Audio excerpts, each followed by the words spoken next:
नमस्कार। वैश्विक आपदा कोरोना वायरस के कारण हम लोग गृहवास करते हुए माननीय कुलपति जी के निर्देश के अनुसार ऑनलाइन व्हाट्सएप, वीडियो, स्काइप आदि के माध्यम से अध्ययन अध्यापन कर रहे हैं। यद्यपि हम लोगों का पाठ्यक्रम पूर्ण हो चुका है, परंतु परीक्षाएं विलंबित हैं, अतः इस दृष्टि से पठित पाठ्यक्रम विस्मृत न हो जाए, इसलिए पठित पाठ्यक्रम को पुनः आवृत्ति करना आवश्यक है। इसी के अंतर्गत हम लोग आज आचार्य प्रथम सेमेस्टर के चतुर्थ पत्र के अंतर्गत ऋग्वेद भाष्य भूमिका का अध्ययन करेंगे। पूर्व कक्षा में हम लोगों ने ऋग्वेद भाष्य भूमिका के मंगलाचरण का अर्थ समझा था, उसका भाष्य का अध्ययन किया था। अब उसके आगे क्रम प्रारंभ करते हैं।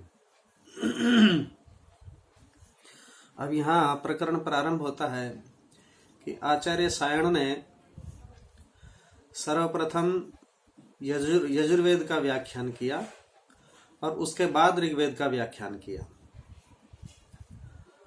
परंतु कतिपय लोगों का यह कहना है, कुछ लोगों का यह कथन है कि क्योंकि ऋग्वेद सर्वश्रेष्ठ है, ऋग्वेद सर्वसम्मानित है, इसलिए सर्वप्रथम आचार्य सायण को ऋग्वेद का व्याख्यान करना चाहिए था।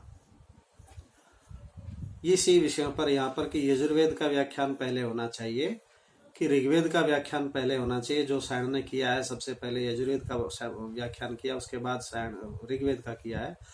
तो इसको सिद्ध करने के लिए ही अब ये प्रकरण चलेगा, पूर्व पक्षी और उत्तर पक्षी का, जिसमें सर्वप्रथम पूर्व पक्षी कहते हैं कि ऋग्वेदस्य प्राथम्येन सर्वत्राम्ना तत्वात् अभ्यर्हितम पूर्वम इति न्यायेन। ये कहते हैं कि ऋग्वेद सबसे सम्मानित है और उसी की गणना सभी वेदों में सर्वप्रथम की जाती है, इसलिए आचार्य सायण को सर्वप्रथम ऋग्वेद का व्याख्यान करना चाहिए था। अभ्यर्हितम पूर्वम इति न्यायेन अभ्यर्हितत्वात् तद्व्याख्यानम आदौ युक्तम। क्योंकि ऋग्वेद सर्वश्रेष्ठ है और सबसे ज्यादा सम्मानित है, सभी जगह उसी का, ऋग्वेद का ही चारों वेदों में सर्वप्रथम उल्लेख किया गया है। इस न्याय के अनुसार सर्वप्रथम ऋग्वेद का व्याख्यान होना उचित था। प्राथम्यम च पुरुष सूक्ते स्पष्टम, और इसको वेदों का जो पुरुष सूक्त है उसने भी स्पष्ट किया है। तस्मात् सहस्र शीर्षा पुरुषः, जो पुरुष सहस्र शीर्षा आदि जो ऋचाएं हैं, मंत्र हैं, उनमें भी यही प्रतिपादित किया गया है कि तस्माद् यज्ञात् सर्वभूतः ऋचः सामान्य जज्ञिरे छंदांसि जज्ञिरे तस्मात् यजुस्तस्माद् अजायत। इसकी पुष्टि करते हुए यह कहते हैं कि ऋग्वेद में भी ये कहा गया है कि यज्ञ में आहुति करते समय तस्माद् यज्ञात् सर्वभूतः ऋचः सामान्य जज्ञिरे, सर्वप्रथम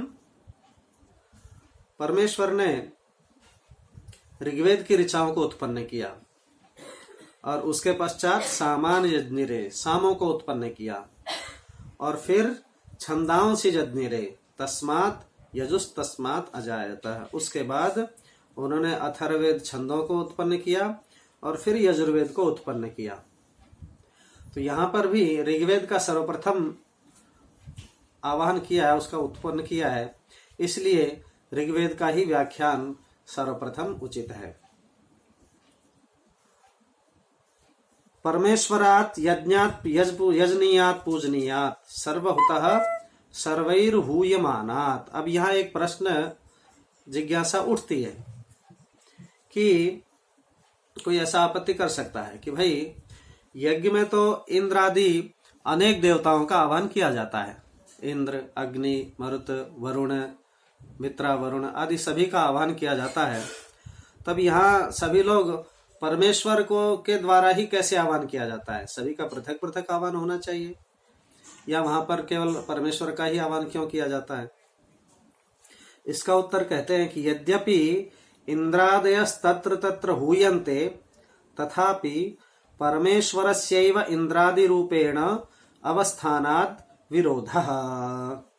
यहाँ कहते हैं कि यद्यपि वहां पर परमेश्वर ही इंद्रादि रूप में अवस्थित है, हम लोग परमेश्वर का आह्वान करते हैं अथवा इंद्रादि देवताओं का पृथक पृथक आह्वान करते हैं, परंतु उनका जो उद्देश्य है वो तो परमेश्वर का ही है।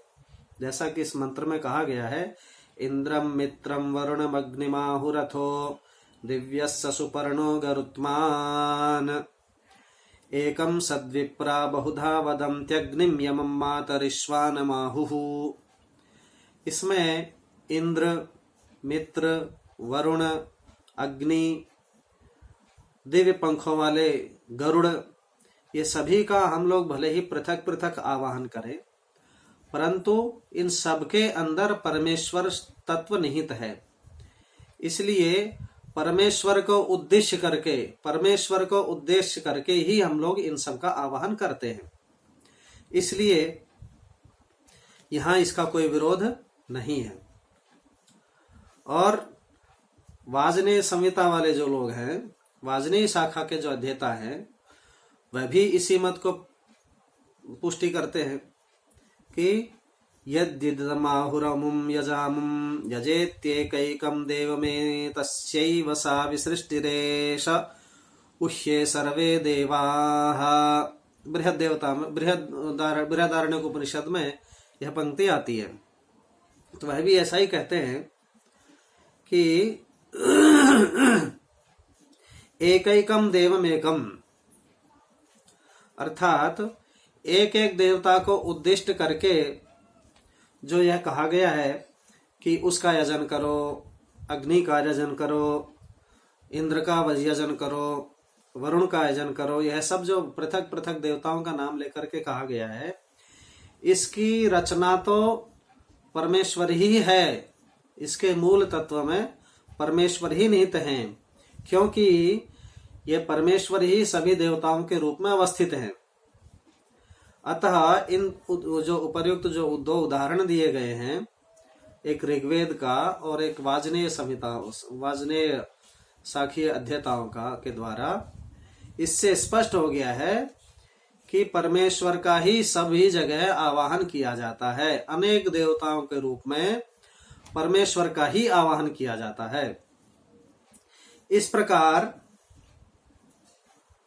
तस्मात् सर्वैरपि परमेश्वर एव हूयते, अतः इस प्रकार यह सिद्ध हो गया है कि सर्वप्रथम ऋग्वेद का ही व्याख्यान होना चाहिए, क्योंकि ऋग्वेद ही सर्वश्रेष्ठ है, सर्वसम्मानित है, और सभी जगह ऋग्वेद को का ही सर्वप्रथम उच्चारण किया जाता है, ऋग्वेद का ही सर्वप्रथम उल्लेख किया गया है। आज इसमें इतना ही लेंगे, फिर अगले भाग में इसके आगे का व्याख्यान हम लोग करेंगे। नमस्कार। इसमें कोई भी आपको जिज्ञासा हो तो आप प्रश्न करके मेरे से पूछ सकते हैं। नमस्कार।